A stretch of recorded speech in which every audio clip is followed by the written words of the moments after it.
Cuando la palabra de Dios nos habla de la creación y habla de la creación del hombre, puede llevar a algunos a la impresión de que estamos frente a dos relatos de la creación, en el capítulo 1 y en el capítulo 2. Realmente no hay tal cosa.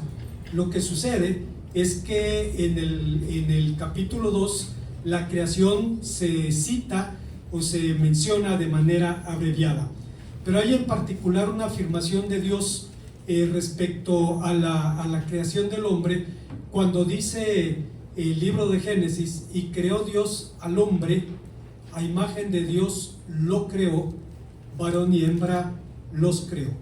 Primero usa el singular, luego usa el plural, lo que ha dado lugar a debates entre los eruditos de Israel y entre los cristianos también respecto a qué significan estas palabras.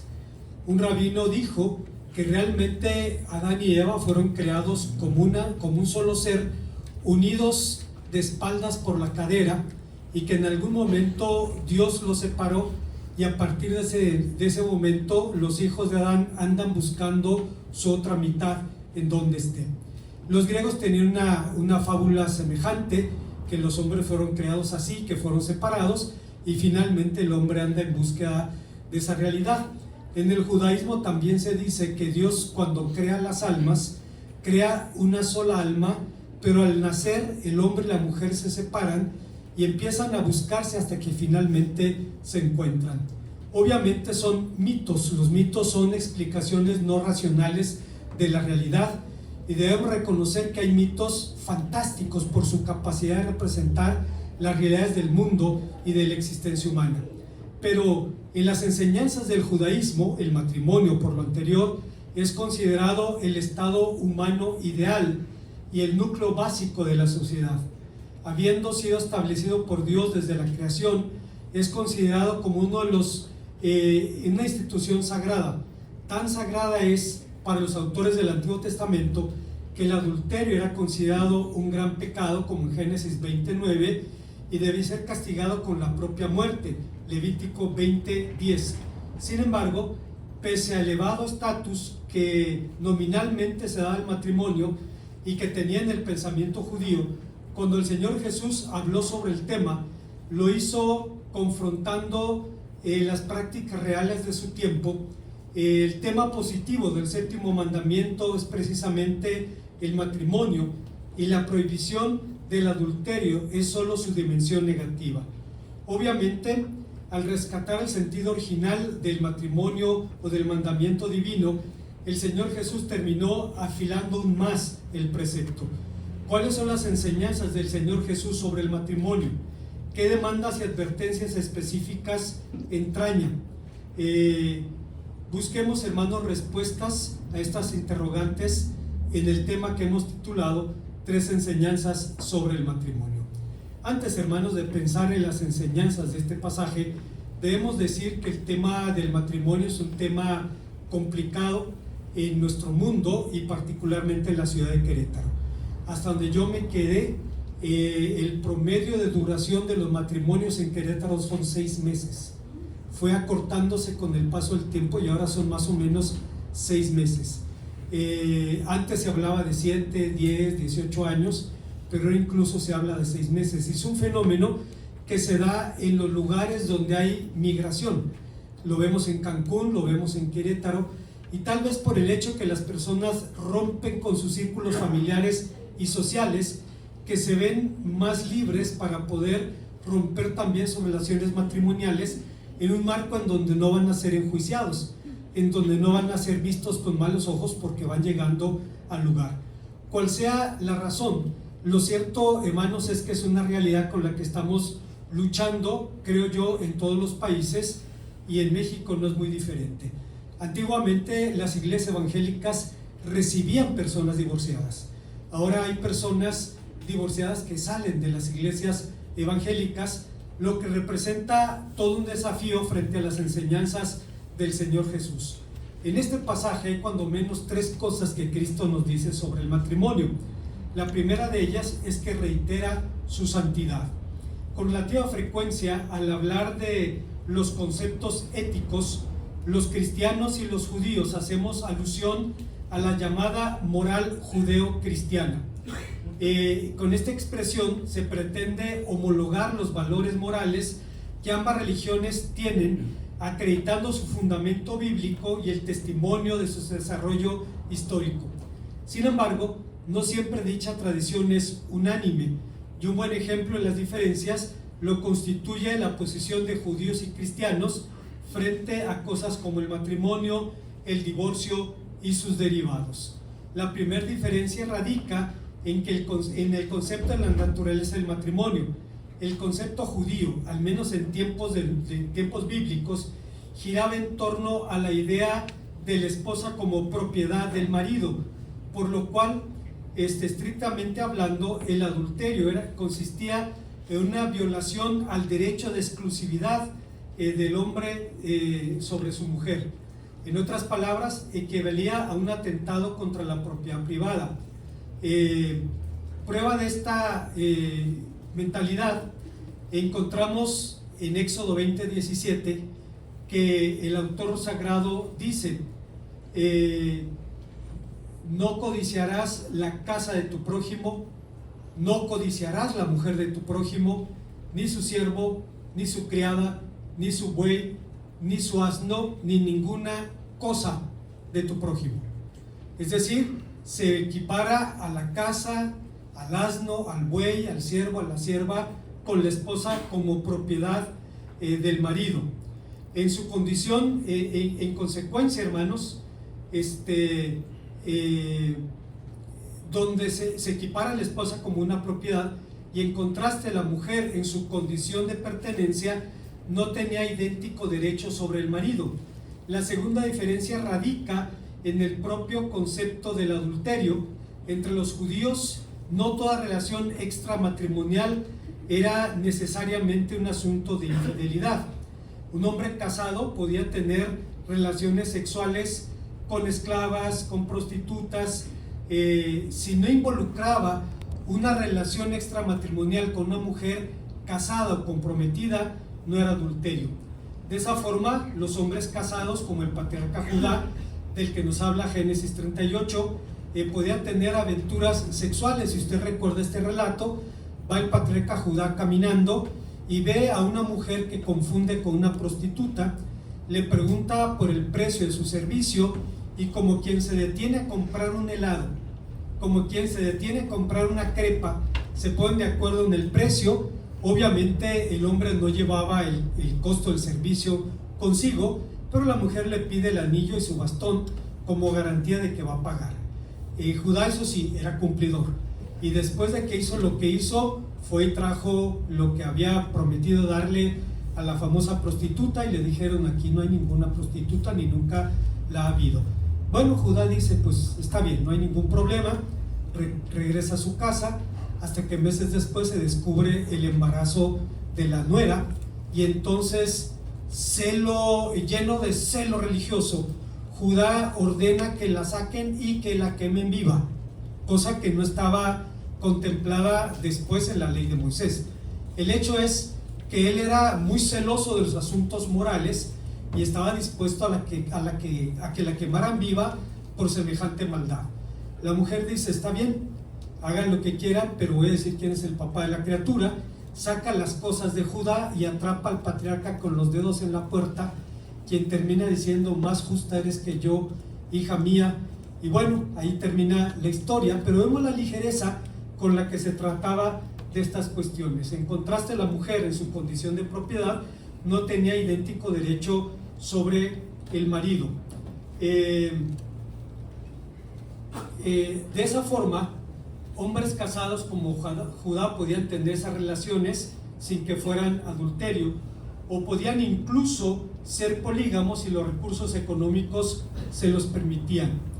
En el mismo tenor, cuando un hombre sospechaba que su mujer era infiel, la sometía a la llamada ordalía de los celos, un ritual de automaldición descrito en Números capítulo 5, donde la mujer era conjurada a declarar su inocencia. Eso de los conjuros es algo difícil, hermanos. Cuando yo estudiaba en el seminario, por alguna razón me fijé que si uno ponía el oído en el contacto eléctrico de su cuarto, oía lo que estaban hablando los del otro cuarto, porque el tubo bajaba por los bloques y tenía cabezas para los dos lados y usted escuchaba perfectamente lo que decían allí.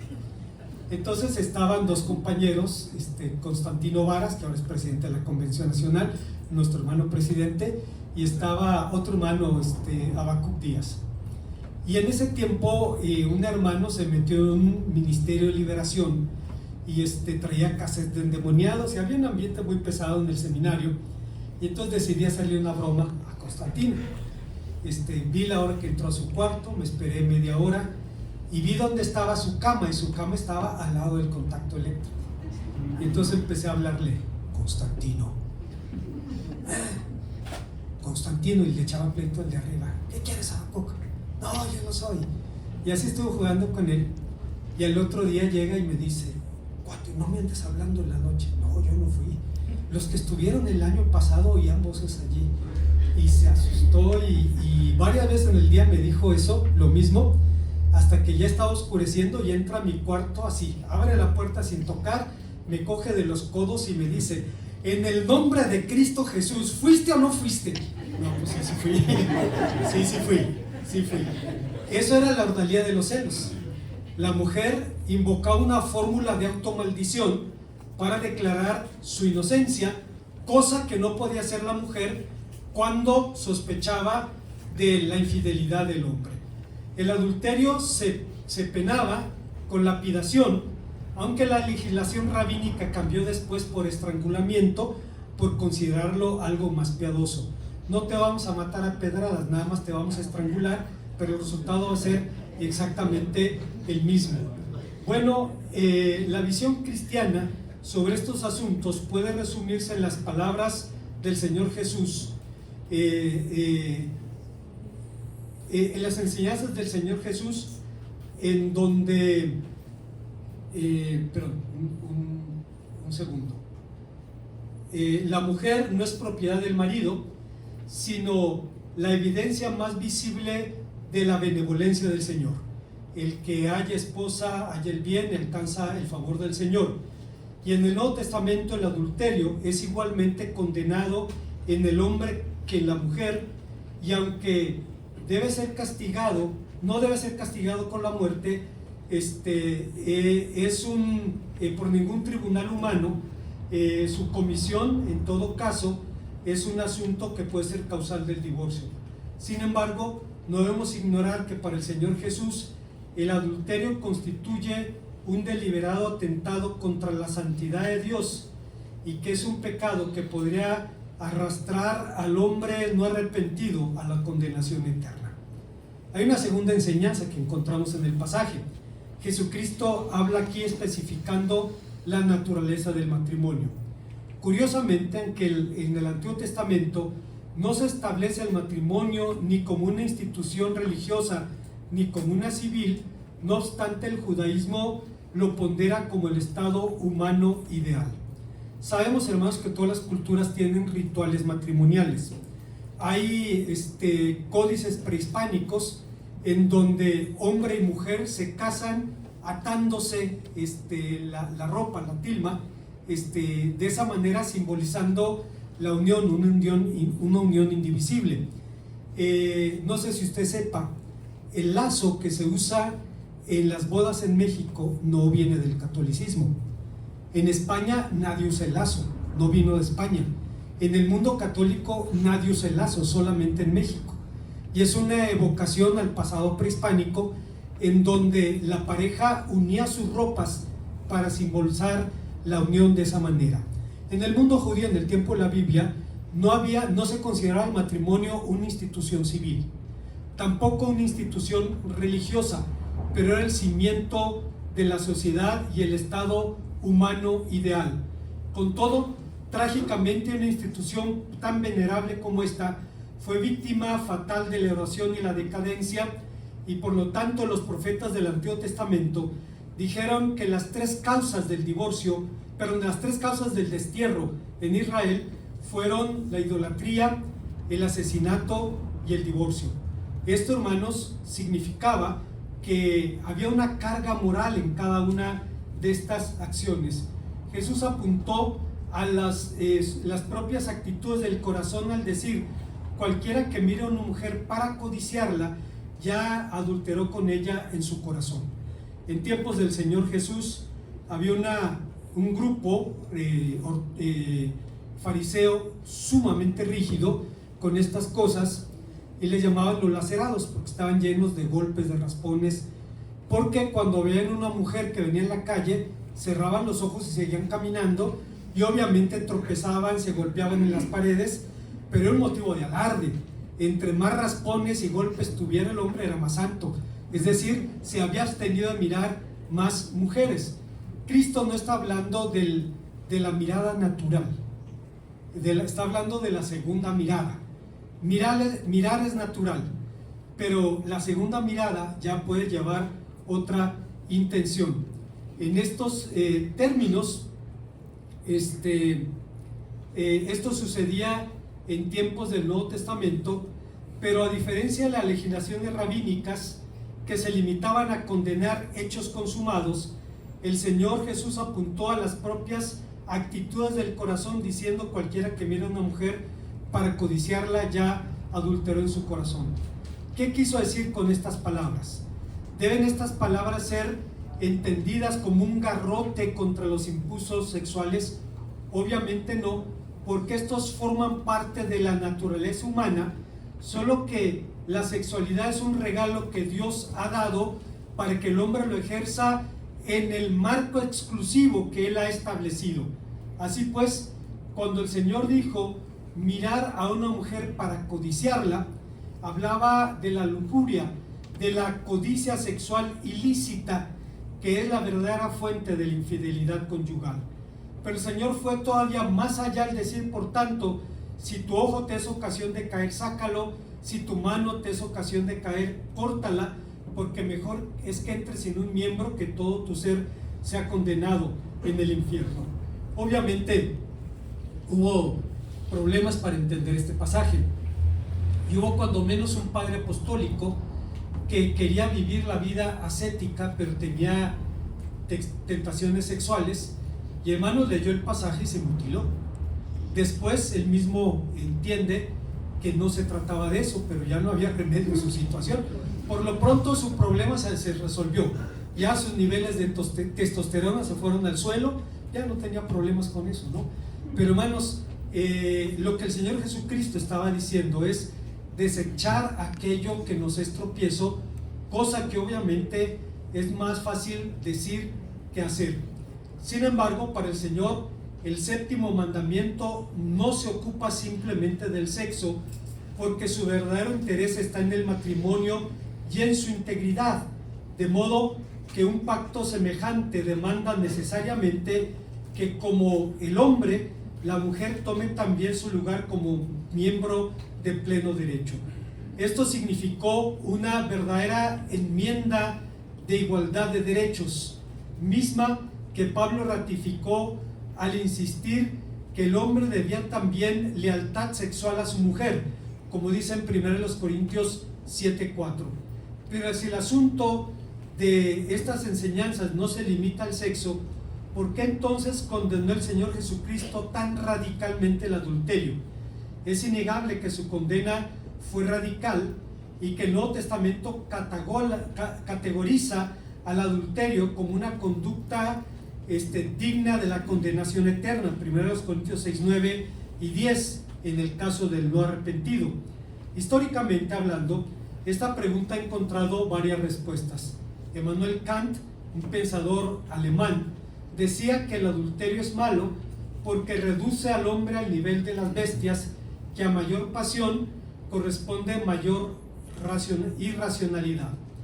Tomás de Aquino decía que el adulterio es malo porque quienes adulteran no quieren engendrar hijos. Pero la experiencia nos enseña que el más poderoso intelecto, como la más grande de las pasiones, son humanas y tienen su origen en un regalo de Dios. No hay que escoger una cosa o la otra. Dios nos dotó de las dos cosas. Y la otra es que hay personas que se meten en infidelidad porque buscan fuera los hijos que no tienen dentro del matrimonio. Entonces no deben ser esas las razones. Seguramente el Señor Jesús condenó al adulterio, no condenó al adulterio por estas razones, pues tanto el frío intelecto como la poderosa pasión son igualmente humanos, y porque la permanencia tampoco, la procreación, tampoco es el propósito único del matrimonio. El Señor censuró el adulterio por representar la agresión y la amenaza más seria a la sociedad matrimonial. La infidelidad tiene un claro sentido moral, porque se trata de una deslealtad, de un quebrantamiento a la fe depositada. Sin embargo, el matrimonio va más allá de un vínculo meramente humano, por lo que el Señor Jesús advirtió que lo que Dios unió no lo separe el hombre. Hubo un pensador alemán en el siglo pasado que pertenecía a la alta aristocracia alemana. Su abuelo materno había sido capellán del Kaiser Guillermo, su padre era rector de la Facultad de Psiquiatría en Tubinga, era de la alta aristocracia alemana, pero era un predicador evangélico, Dietrich Bonhoeffer, quien se opuso al nazismo desde la proclamación de las leyes raciales de Nuremberg, que sacaron a los judíos de la iglesia. Y Bonhoeffer dijo: si sacamos a los judíos de la iglesia, sacamos al Dios de los judíos, sacamos a Jesucristo, a Pablo, a los apóstoles, a los profetas, a los salmistas, a los patriarcas, ¿y qué nos queda? Y la segunda razón es porque había judíos en su familia. Se opuso al régimen nazi hasta que fue detenido por la Gestapo y fue llevado primero a una prisión y después a un campo de concentración. Cuando estaba en el campo de concentración, parte del tiempo lo pasaba escribiendo, y escribía a su novia María von Baader-Meinhof. Él tenía 39 años, ella tendría 20 y tantos. O sea, era muy jovencita, pero era el amor de su vida. Y el hecho es que cuando estaba planeando la liturgia para su boda, cosa que finalmente no pudo consumar porque fue colgado 19 días antes de la rendición de Alemania. Alemania se rindió ante los soviéticos el 8 de mayo del 45. Quiere decir que el 20, más o menos el 20 de abril, fue colgado, y escribía en la liturgia para su boda que algo de la gloria divina y del resplandor de Dios hay en el matrimonio humano, porque es una figura de la relación de Cristo con su iglesia. Y decía: así como Cristo ama a su iglesia y prepara el matrimonio con ella, el matrimonio humano tiene algo de divino allí. Y lo decía de manera contundente, aunque Dios nunca le permitió consumar ese matrimonio. Muchos años después, Marianne von Baader-Meinhof migró a Estados Unidos, y alguien supo que tenía todas las cartas que Bonhoeffer le mandó y se las pidieron para editarlas, y se convirtieron en un testimonio muy valioso del corazón de un profeta. Dicen en la tradición católica: Bonhoeffer es el único santo protestante. Bueno, hermanos, lo cierto es que es un hombre cuya influencia sigue vigente en la Iglesia de Dios, y lo que él veía sobre el matrimonio sigue vigente también, porque estaba basado en la palabra de nuestro Dios. Bueno, el Señor Jesucristo advirtió: lo que Dios unió no lo separen del hombre. Sin embargo, en honor a la verdad, no adultera solo la peor clase de personas, pues el adulterio tiene que ver esencialmente con el tipo de ser humano que queremos ser.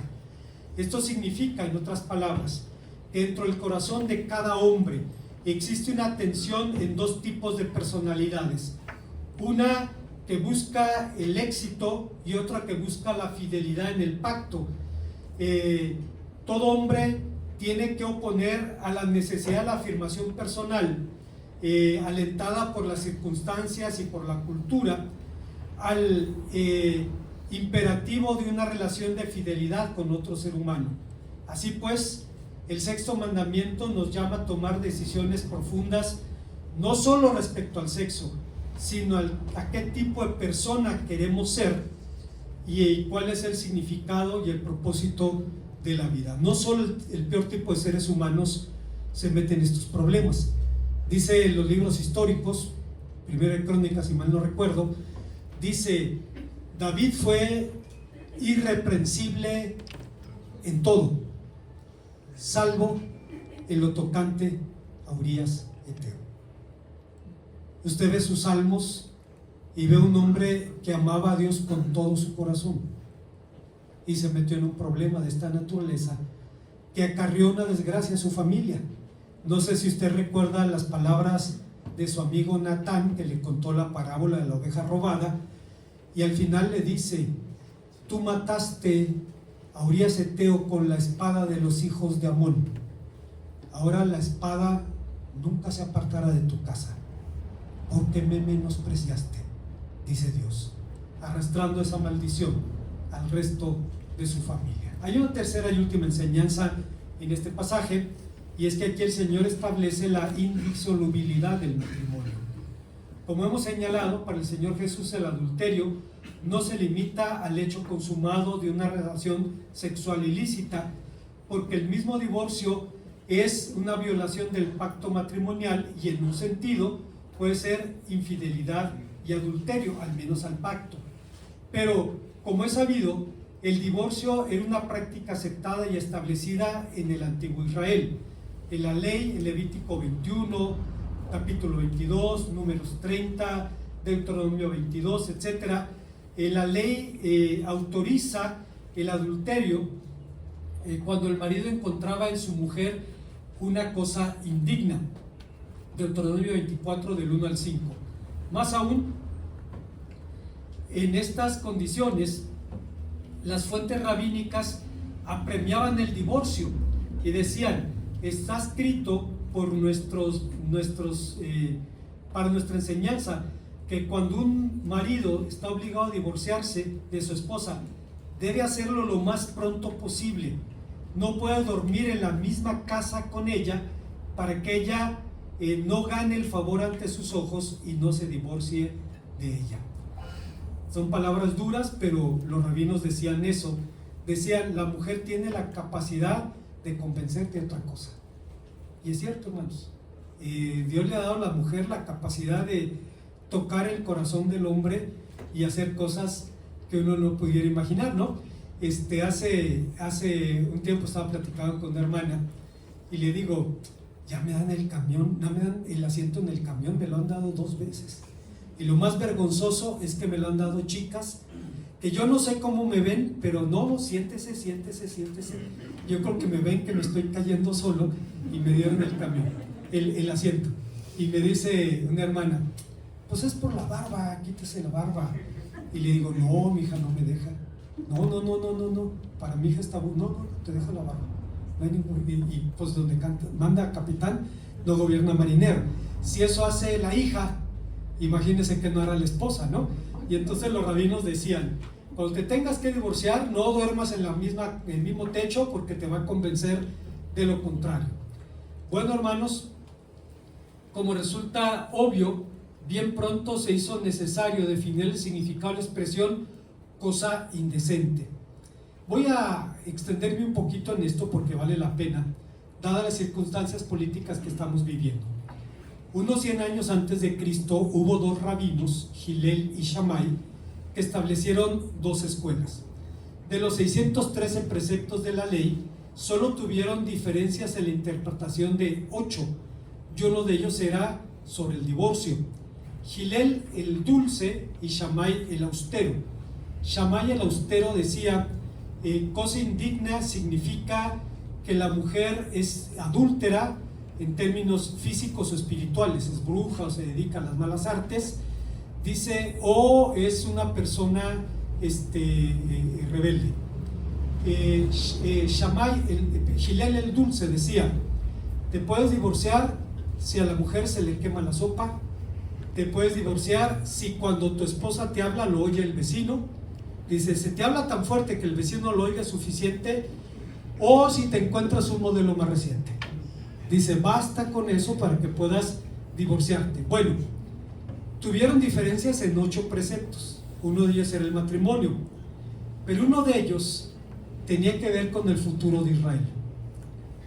Hillel decía, pero Shammai decía, el austero, para que Israel sobreviva necesita su propia tierra. Sin su tierra Israel no podrá sobrevivir.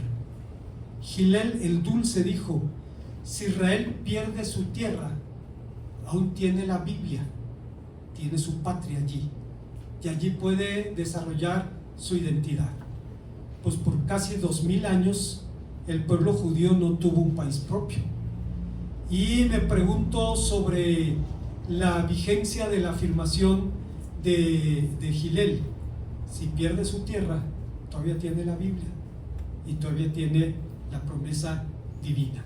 Bueno, tenían diferencias en esto y tenían posturas diferentes. La escuela de Shammai, la más rigurosa, decía que el divorcio era válido solo en caso de adulterio o conducta inmoral.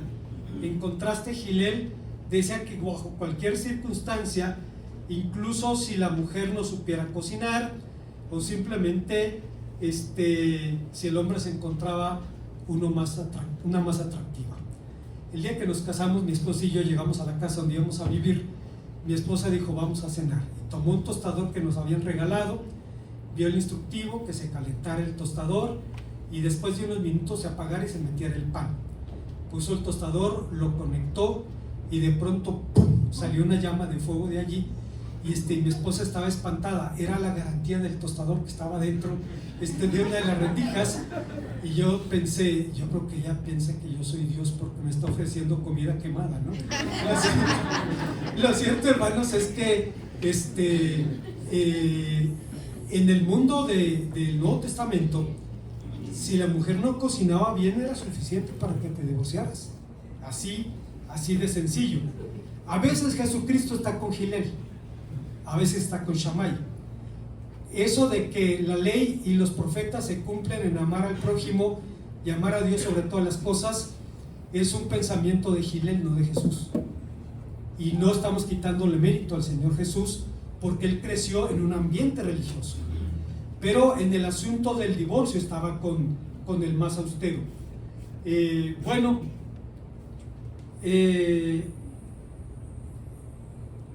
los tiempos bíblicos era impensable que una mujer obtuviera el divorcio por sí misma, criterio que no obstante en épocas posteriores, si fuera Palestina, fue posible. Pero es necesario ser honestos también sobre un hecho innegable. Moisés aceptó la posibilidad del divorcio, pero intentó también ponerle límites. Por ejemplo, la dote pagada a la primera esposa no era reembolsable. Además, el divorciado tenía que pagar una segunda dote por la nueva esposa. Con idéntica intención, el profeta Malaquías insinuó la indisolubilidad del matrimonio al señalar el repudio de Dios por el divorcio, Malaquías 2, 14 al 16. Con todo, el Señor Jesucristo fue quien enseñó por primera vez y de forma contundente la indisolubilidad del matrimonio. Y la base de su postura fue la declaración: lo que Dios unió, que no lo separe el hombre. Una vez más, hermanos, el Señor Jesucristo fue más allá que los rabinos, pues en tanto estos basaban sus opiniones en conclusiones de los pensadores previos, el Señor Jesucristo fue a un testimonio más antiguo y autoritativo, a la propia palabra de Dios. Y así en Mateo 19, del 3 al 9, ante la negativa del Señor de avalar el divorcio, los fariseos le preguntaron: ¿por qué pues mandó Moisés el divorcio y repudiarla? Y el Señor Jesucristo dijo: por la dureza de vuestros corazones, pero en el principio no fue así. En otras palabras, para el Señor el matrimonio es una unión indivisible, una unión hasta que la muerte nos separe, una institución divina en la que no hay que entrometerse. Y ciertamente las palabras del Señor son duras, cosa que no pasó desapercibida a sus discípulos, quienes objetaron: si esa es la condición del hombre con su mujer, entonces no conviene casarse. Estaban diciendo: si no te puedes divorciar, ¿qué chiste tiene casarse? Eso están diciendo los discípulos, hermanos. Y si lo decían en aquel tiempo, hay personas que piensan exactamente igual. Debo ser honesto, hermanos, y decir que aunque Desde mi punto de vista, este concepto es claro. No me da derecho para juzgar el matrimonio ajeno.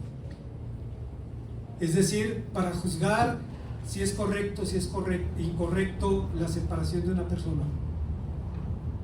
Si eso es pecado, es entre la persona y Dios.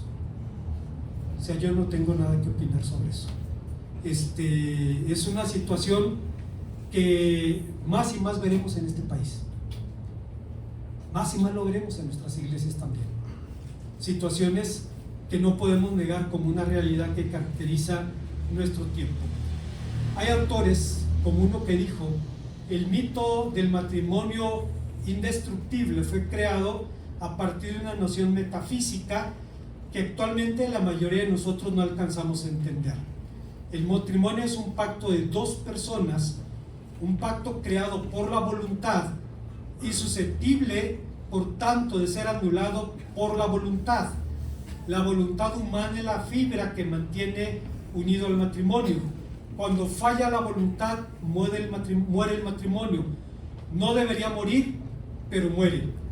A estas objeciones respondemos, sin embargo, con las palabras de un eminente comentarista evangélico, Joaquín Jeremías, quien decía: Jesús estableció la indisolubilidad del matrimonio, santificándolo de una forma sin precedentes, porque tomó muy en serio la sentencia de la Escritura que presenta el matrimonio como una disposición creadora de Dios.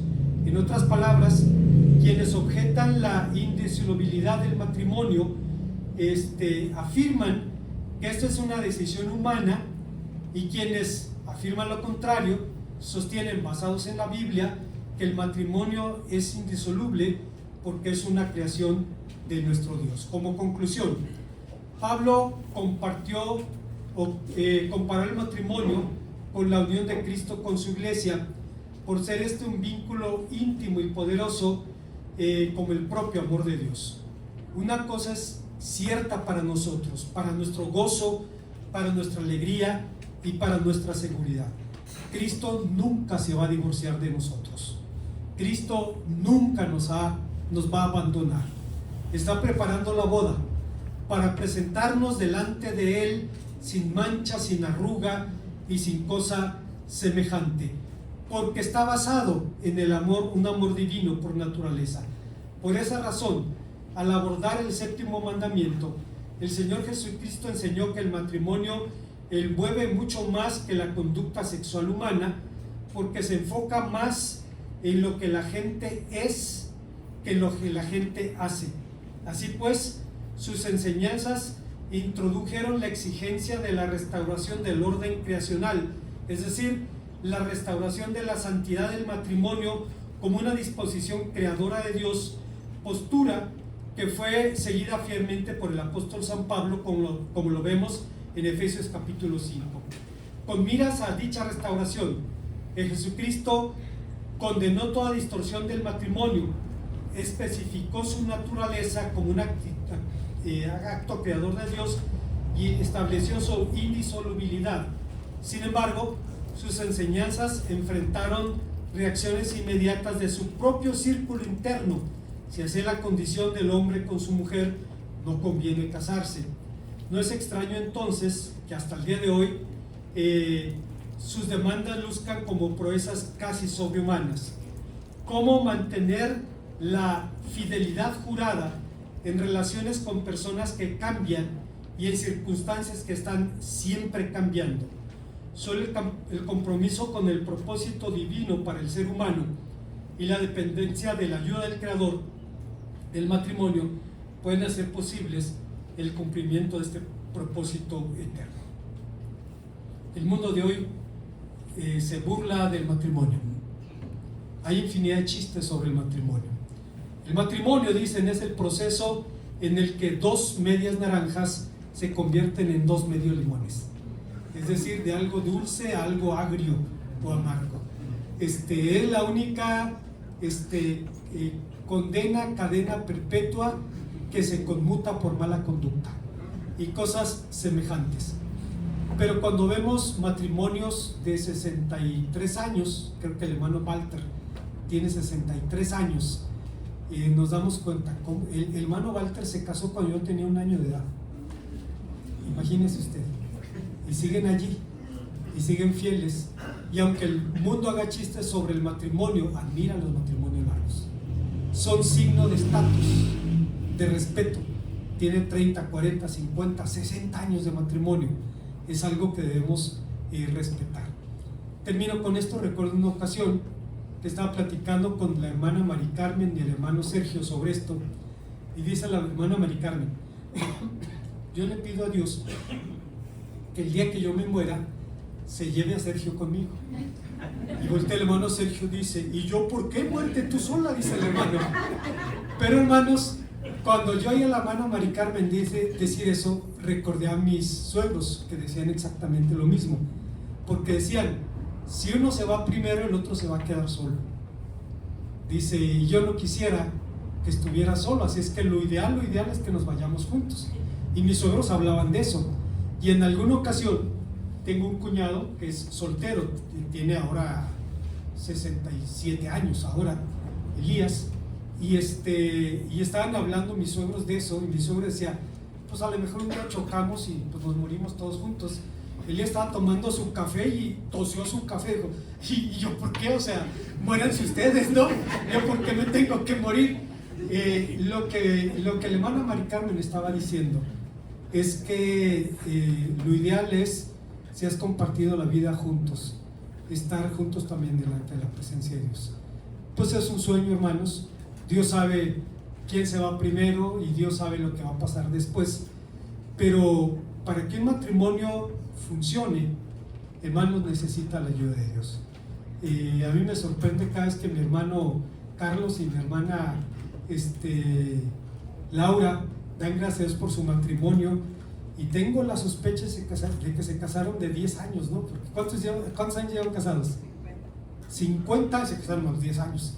O sea, no puedo entender que lleven 50 años de casados, y es obvio que se han tomado la mano de Dios, y que la posibilidad y la necesidad está al alcance de todos nosotros. Oremos a nuestro Dios.